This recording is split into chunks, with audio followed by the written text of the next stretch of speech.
last Civic was available as a 3 or 5 door version, but with this latest generation model, Honda has added a bit more practicality with this Tourer. Now that's an estate to you and me. Not only is it more usable, but it also has one of the biggest boots in its class. As you'd expect, not a lot has changed at the front end. You still get this very modern and functional nose, and it gets new headlamps, grille and bumpers from the 2015 Civic facelift. From the side, it's longer than the hatchback, largely at the back end. It's not what you'd call standout beautiful, but then it's not offensive either.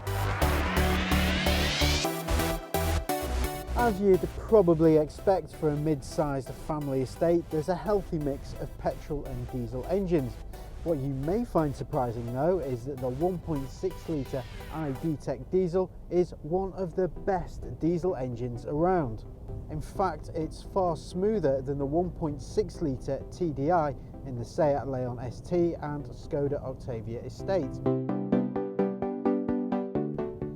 It's smooth and has plenty of pull, so good not only around town but also on the open road too.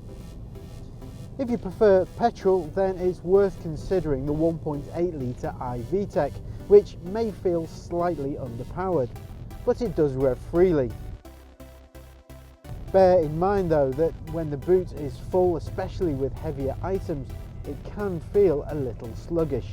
The steering though is responsive and gives confidence when pushed at pace, and the suspension is stiff enough to eliminate body lean in corners without kids in the back having to reach for sick bags.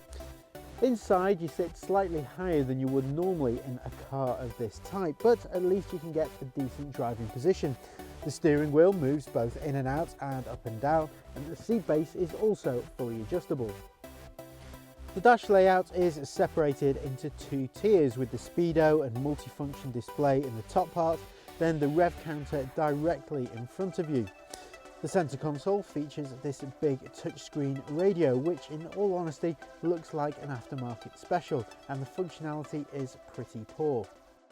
The build quality is an improvement over previous Hondas though, with less harsh plastics on show. It's still not quite on par with German rivals, but it's an improvement. The real reason for going for an estate though is the cabin space, and with the Civic Tourer you won't be disappointed.